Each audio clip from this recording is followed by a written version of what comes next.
Bonjour à toutes et à tous. Aujourd'hui, nouvelle vidéo dans laquelle je vais parler du minimalisme. Donc l'objectif de cette vidéo, ça va être de partager les points du minimalisme qui permettent d'apporter plus de paix au quotidien. Donc tout d'abord, qu'est-ce que le minimalisme? On va commencer par la définition. Donc le minimalisme, c'est se débarrasser du superflu et apprendre à vivre avec l'essentiel. Bon, je vous rassure, le minimalisme, ça ne veut pas dire que vous allez posséder qu'une table et une chaise dans votre salon. Évidemment, ça ne se réduit pas à ça. On n'a pas besoin d'être aussi extrême dans ses choix et dans son mode de vie. Mais le minimalisme, c'est apprendre à acheter seulement ce dont nous avons besoin. On arrête d'acheter à outrance et d'acheter des choses dont on n'a pas besoin. Et finalement, c'est un mode de vie qui va à l'encontre de la société de consommation, qui nous pousse à consommer toujours plus, parce qu'en fait, on nous apprend depuis longtemps que acheter, consommer, ça permettrait d'assouvir nos désirs et augmenter notre niveau de bonheur. Alors personnellement, j'ai commencé à m'intéresser au minimalisme à travers quelques vidéos que j'ai pu voir sur internet, sur YouTube, et quelques lectures aussi que j'ai pu effectuer. Alors j'étais déjà plus ou moins minimaliste avant de commencer à m'intéresser via des vidéos ou des lectures, mais le fait vraiment de lire des choses, d'apprendre des choses supplémentaires à ce sujet, m'ont permis d'approfondir cet état d'esprit. Et donc, un premier point positif que j'ai pu observer qui amène plus de paix au quotidien, c'est que le minimalisme permet de faire de la place, tout simplement.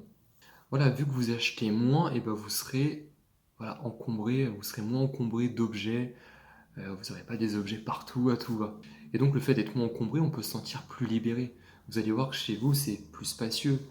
Voilà, combien de personnes, que je connais, que j'ai pu voir stocker des tonnes d'objets dans leur garage, dans leur grenier, ou même chez eux, malgré qu'ils aient une petite surface, dont elles ne se servent pas en plus. Et donc, en plus de ça, plus vous allez accumuler des objets, plus vous devrez avoir une maison suffisamment grande, avoir un appartement suffisamment grand pour pouvoir stocker tout ça. Moi, personnellement, là, je vis actuellement dans un 45 mètres carrés et vraiment, j'ai beaucoup de place. Franchement, il me reste pas mal d'espace et je pense que tous mes objets, toutes mes possessions pourraient rentrer dans un 25 mètres carrés. C'est sûr, ça serait beaucoup plus étroit, mais je pense que ça rentrerait. Et moi, je trouve ça rassurant le fait de se dire qu'on n'a pas besoin de vivre dans une villa pour, pour pouvoir se sentir bien, avoir suffisamment d'espace et stocker nos affaires. Deuxième point positif que j'ai observé dans le minimalisme et qui apporte plus de paix, c'est que ce mode de vie permet de faire des économies et donc de moins dépendre de l'argent. Voilà, quand on devient minimaliste, on n'a plus ce besoin d'acheter le dernier gadget à la mode ou d'acheter une deuxième voiture alors qu'on en a déjà une qui fonctionne très bien. Et voilà, tous les besoins matériels, ils ont généralement un coût, rien n'est gratuit dans la vie. Et pour compenser ce coût, il faut soit travailler plus, soit avoir un travail qui est suffisamment rémunérateur pour pouvoir acheter toutes ces affaires. Et donc, quand on n'a pas de grosses dépenses mensuelles, on se sent moins dépendant de l'argent. Voilà, par conséquent, si demain, si là vous faites un job qui ne vous plaît pas du tout et que vous souhaitez le quitter, vous pouvez le faire sans trop de problèmes, si l'argent n'est pas forcément un problème pour vous. Et c'est vrai que pouvoir quitter un job qui ne nous plaît pas, c'est vrai que ça procure un grand sentiment de liberté. Et moi, ça m'est arrivé très récemment, j'ai quitté mon ancien job. Voilà, j'avais besoin de changer d'air. C'était un boulot intéressant, mais j'avais vraiment ce besoin de changer d'air. Et vraiment, j'ai pu le faire, alors que j'avais quand même un salaire qui était confortable pour mon mode de vie. Et je me suis dit, voilà, non, je ne veux pas rester pour un salaire, il faut que je parte. Et je pouvais le faire parce que voilà, j'ai pas forcément des grosses dépenses et une perte de salaire n'aura pas forcément de conséquences dramatiques. Hein, je serais pas à la rue demain, même si je gagne moins d'argent. Et à l'inverse, moi je vois beaucoup de personnes qui sont malheureuses dans leur travail et qui malheureusement elles sont coincées là-bas parce qu'elles ne peuvent pas quitter ce travail-là pour un boulot qui sera moins rémunérateur. Et voilà, on sent c'est comme une prison. Troisième point positif, c'est que le minimalisme permet de gagner du temps. Voilà, combien de temps est-ce qu'on perd avec nos objets? Avoir moins d'objets, on perd moins de temps à les ranger, à les chercher. Voilà, tout est beaucoup plus fluide et limpide. Et qui dit moins d'objets, dit que vous pouvez vivre dans une surface qui est beaucoup plus petite. Et avoir une habitation plus petite, on gagne aussi du temps sur son rangement, sur son entretien. Et ça, c'est non négligeable. Entre faire le ménage dans un 45 mètres carrés et avoir une grande maison, une grande villa, ça prend beaucoup moins de temps, en tout cas pour l'entretien. Et aussi le fait d'être minimaliste, et ben, vous allez gagner du temps aussi le samedi après-midi. Là, vous aurez plus besoin de faire du shopping tous les samedis, voilà, pour aller acheter parce que vous avez ce besoin d'acheter, de vous faire plaisir. Et bah là, vous allez gagner du temps et pouvoir utiliser votre temps libre à faire d'autres choses qui seront peut-être plus intéressantes pour vous. Moi, à l'époque, c'est vrai que j'aimais bien acheter des vêtements, des nouveaux vêtements. Alors, je n'avais pas forcément besoin. Et ça, c'est du temps perdu, le fait d'aller dans les magasins et de devoir acheter des nouvelles choses. Quatrième point, le minimalisme apporte plus de liberté. Avoir besoin de peu de choses vous encombrera moins, voilà, quand vous devez partir en vacances ou si vous devez déménager. Voilà, moi je me rappelle du déménagement de ma sœur il y a un an. Alors ma sœur elle a deux filles et elle avait loué un grand camion pour pouvoir, voilà, déplacer ses affaires. Et, euh, et au moment de partir, en fait, tout ne rentrait pas dans le camion. Tout était à l'étroit, on avait dû prendre une autre voiture, enfin même deux autres voitures pour pouvoir mettre toutes ses affaires. Et c'est là que j'ai pris conscience, je me suis dit, mais c'est incroyable comme nos affaires, elles peuvent être un frein, elles peuvent être source de stress, elles peuvent nous coincer. Et moi, à l'inverse, j'avais tenté une aventure il y a 2 ans, où j'avais changé de région, et toutes mes affaires rentraient dans ma voiture. Tout rentrait dedans. Alors c'est vrai que j'étais quand même un petit peu à l'étroit dans la voiture, mais tout rentrait. Alors après, c'est vrai que j'allais dans un logement qui était meublé, donc ça permettait de faciliter aussi, voilà, j'avais pas les meubles à déménager. Mais là, dans mon appartement actuel, même si là je devais déménager demain, je suis sûr que toutes mes affaires, mes meubles rentreraient dans un petit camion.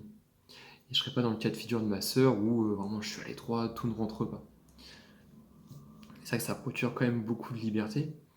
Et voilà, même si je devais déménager, je pense que je ferai un tri avant. J'essaierai de me débarrasser du maximum de choses dont je me sers plus. Soit j'essaierai de vendre, soit j'essaierai de me débarrasser de ce qui est cassé. Voilà, pour faciliter les choses. Cinquième point, le minimalisme permet d'apprécier les choses simples.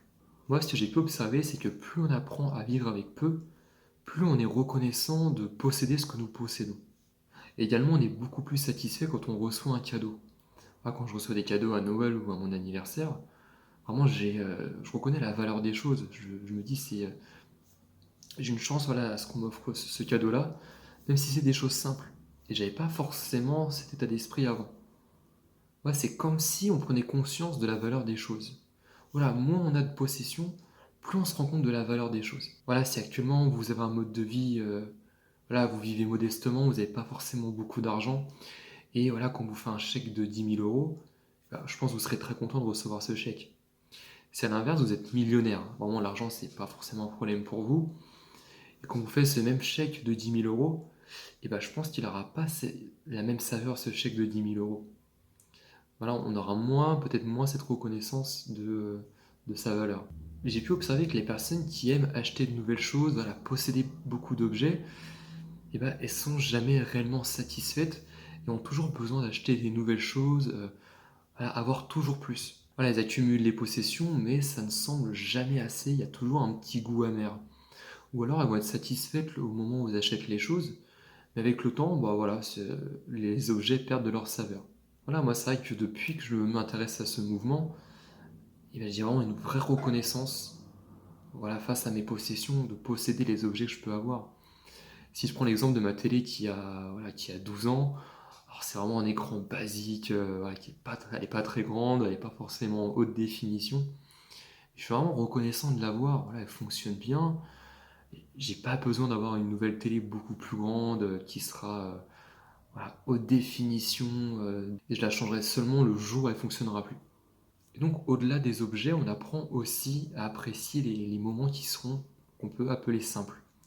Par exemple, passer du temps avec ses proches, passer du temps à faire une activité avec des amis ou se promener dans la nature. Moi, par exemple, je joue au foot le week-end avec des amis et vraiment, je suis reconnaissant, mais d'avoir cette chance, d'avoir la chance de pouvoir partager ce moment-là avec des personnes que j'apprécie, faire une activité qui me fait du bien. Et voilà, c'est gratuit et je sais pas, je me rends compte vraiment que c'est d'une richesse absolue. Sixième point que j'aimerais mentionner, c'est que le minimalisme ne se réduit pas qu'aux objets. Le minimalisme, c'est également choisir les bonnes relations, c'est-à-dire choisir les personnes avec qui vous allez passer du temps.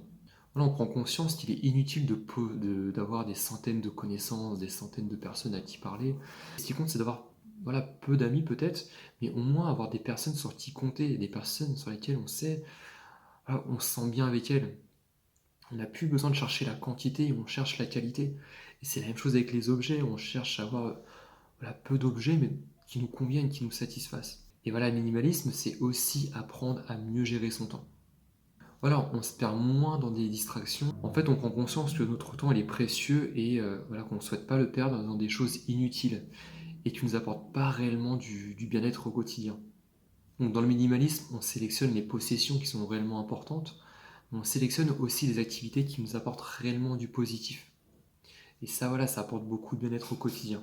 Donc, pour résumer, le minimalisme, en fait, ça amène une sorte de désidentification aux objets matériels de manière générale.